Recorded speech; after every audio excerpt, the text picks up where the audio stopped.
कायनात आखिर बनी किस चीज से है? ये वो सवाल है जिसने सदियों से बड़े बड़े जहनों को चकरा कर रख दिया है। और इसी सवाल के जवाब में हम एक थ्योरी ऑफ एवरीथिंग यानी हर शय के नज़रिए की तलाश में हैं। एक ऐसी थ्योरी जो कायनात की हर खूवत, हर जर्रे को एक ही सादा से उसूल में परो दे। और इस अजीम तलाश में ना एक थ्योरी सबसे आगे खड़ी नजर आती है, जो जितनी दिलचस्प है उतनी ही मुतनाज़िया भी। जी हाँ, हम बात कर रहे हैं स्ट्रिंग थ्योरी की। तो सवाल यह है कि हर चीज़ बिल्कुल बुनियाद में जाकर किस चीज़ से बनी है? क्या मादे को तोड़ते जाएं तो आखिर में हमें वो नन्हे से नाकाबिले तकसीम नुक्ते मिलेंगे जिनके बारे में हम हमेशा से सुनते आए हैं, या फिर हकीकत इससे कहीं ज़्यादा हैरानकुन और सुरों से भरी हुई है? यहीं पर स्ट्रिंग थियरी सब कुछ बदल देती है। ये एक बिल्कुल ही नया, एक इनकलाबी ख्याल सामने रखती है।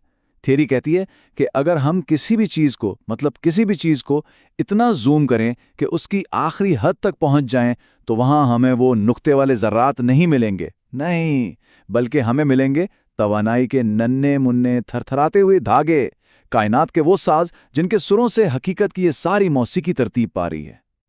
आज के सफ़र में हम क्या क्या देखने वाले हैं? सबसे पहले तो इसका बुनियादी ख्याल समझेंगे, फिर देखेंगे कि कायनात के वो कौन से खुफिया उसूल हैं जिनकी ये थ्योरी डिमांड करती है। इसके बाद बात होगी कि ये थ्योरी ऑफ एवरीथिंग बनने का वादा कैसे करती है, और फिर हम इस बड़े तनाज़ुर पर भी आएंगे जो इसके साथ जुड़ा हुआ है। और आखिर में हम ये फैसला करने की कोशिश करेंगे कि ये वाकई साइंस है या फिर रियाजी का कोई हसीन ख्वाब। चलें फिर शुरू करते हैं पहले हिस्से से। स्ट्रिंग थ्योरी आखिर है क्या? इसका बुनियादी आइडिया क्या है? और आप देखेंगे कि ये आइडिया जितना सादा है ना, उतना ही गहरा भी है। देखें, इसको ऐसे समझें, कायनात में मौजूद हर चीज़, ये सितारे, ये कहकशाएं, हर एक जर्रा और हर एक कुव्वत, ये सब दरअसल एक ही बुनियादी चीज़ की अलग अलग शक्लें हैं। और वो चीज़ क्या है? एक थिरथराता हुआ तवन्नाई से भरा धागा, बस। इसकी खूबसूरती उसकी सादगी में है। ज़रा एक गिटार या वायलिन की तार के बारे में सोचें। एक ही तार है, लेकिन जब वो अलग अलग फ्रीक्वेंसी पर थिरथराती है तो मुख्तलिफ सुर निकलते हैं। स्ट्रिंग थ्योरी कहती है कि कायनात बिल्कुल ऐसे ही काम करती है। एक ही बुनियादी स्ट्रिंग है, जब वो एक खास अंदाज में थिरथराता है तो वो हमें एक इलेक्ट्रॉन नजर आता है। जब उसकी थिरथराहट बदलती है तो वही स्ट्रिंग एक फोटॉन यानी रोशनी का जर्रा बन जाता है। और जब वो एक और ही अंदाज में वाइब्रेट करता है तो वो बन जाता है ग्रेविटॉन यानी कशिश शकल का वो जर्रा जिसकी हमें तलाश थी। मतलब एक ही स्ट्रिंग और पूरी कायनात की म्यूजिक। लेकिन ये इतना खूबसूरत आइडिया इतनी आसानी से नहीं आता। इसकी एक कीमत है। स्ट्रिंग थ्योरी को अगर रियाजी के लिहाज से सही काम करना है तो उसे हमारी कायनात से कुछ बहुत ही अजीब, बहुत ही हैरानकुन किस्म के मुतालबात करने पड़ते हैं। और इनमें से पहला और शायद सबसे बड़ा मुतालबा यह है कि हमारी कायनात में सिर्फ 4 डायमेंशंस नहीं हैं, यानी 3 स्पेस की और 1 टाइम की। नहीं, स्ट्रिंग थ्योरी को काम करने के लिए 10 डायमेंशंस चाहिए। जी हाँ, 10, 9 स्पेस की और 1 टाइम की। अब सवाल यह पैदा होता है कि भाई ये बाकी 6 डायमेंशंस आखिर हैं कहाँ? हमें तो नजर नहीं आती। तो थ्योरी कहती है कि वो इतनी छोटी, इतनी सुकड़ी हुई हैं कि हम उन्हें महसूस ही नहीं कर सकते। बिल्कुल ऐसे जैसे दूर से देखने पर बिजली की तार सिर्फ एक सीधी लकीर यानी 1 डायमेंशन की नजर आती है, लेकिन अगर कोई चूंटी इस तार पर चल रही हो तो उसके लिए तो उस तार की गुलाई भी एक पूरी की पूरी इजाफी डायमेंशन है। बस यही हाल इन इजाफी डायमेंशंस का है। अच्छा, दूसरा बड़ा मुतालबा है सुपर सिमेट्री।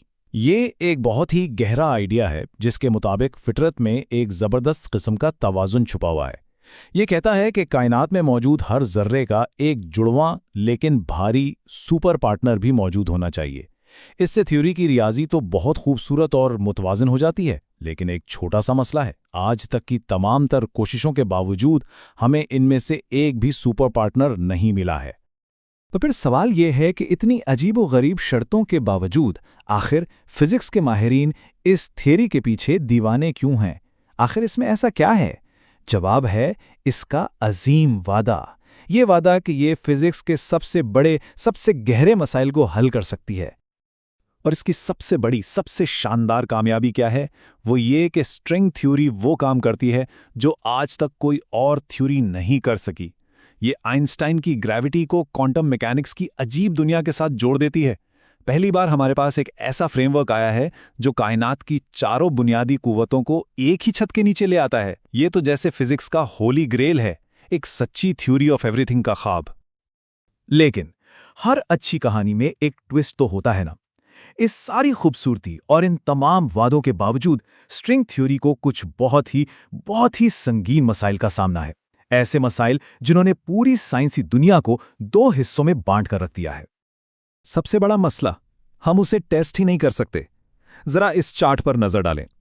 यह हमें बताता है कि स्ट्रिंग्स को बराह रास्त देखने के लिए जिस तवानाई की जरूरत है वो हमारी सबसे ताकतवर मशीन यानी लार्ज हैड्रॉन कोलाइडर की तवानाई से अरबों खरबों गुना ज्यादा है।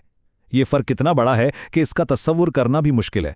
मतलब ये टेक्नोलॉजी हमारी पहुंच से बहुत दूर है।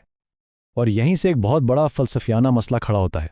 देखें, साइंस का एक बुनियादी उसूल है कि किसी भी थ्योरी को गलत साबित करने का कोई ना कोई तरीका होना चाहिए। लेकिन अगर हम स्ट्रिंग थ्योरी को टेस्ट ही नहीं कर सकते तो क्या यह साइंस कहलाएगी? और बात यहीं खत्म नहीं होती, मामला और भी पेचीदा है लैंडस्केप प्रॉब्लम की वजह से।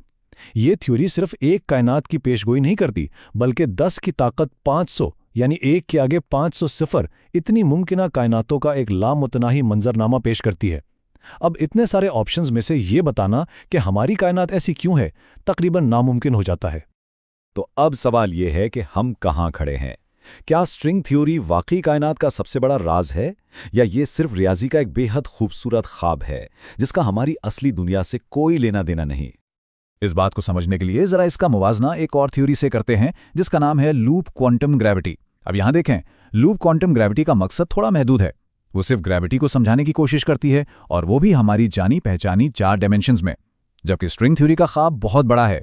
वो कायनात की हर कुव्वत को एक साथ 10 या 11 डायमेंशंस में समझाना चाहती है। जाहिर है ये ज्यादा ताकतवर है, लेकिन इसी वजह से इस पर सवालात भी ज्यादा उठते हैं। तो आखिर में स्ट्रिंग थ्योरी की कहानी थोड़ी पेचीदा है। इसमें कोई शक नहीं कि उसने रियाजी और थ्योरेटिकल फिजिक्स की दुनिया में एक इनकलाब बर्पा कर दिया है। उसने हमें कायनात के बारे में सोचने के बिल्कुल नए जाविये दिए हैं। लेकिन क्या ये हमारी कायनात की असल तस्वीर है? ये वो सवाल है जिसका जवाब शायद अभी हमारे पास नहीं है। और यहीं पर यह हमें एक बहुत गहरे सवाल के साथ छोड़ जाती है। एक ऐसा सवाल जो सिर्फ फिजिक्स का नहीं बल्कि खुद साइंस की तारीफ का सवाल है कि अगर कोई थियरी बेहद खूबसूरत हो, रियाजी के लिहाज से बिल्कुल ठीक हो, बहुत ताकतवर भी हो, लेकिन उसे कभी टेस्ट न किया जा सके, तो क्या उसे फिर भी साइंस कहा जा सकता है? इस सवाल का जवाब शायद कायनात के आखिरी राज से भी ज्यादा अहम है।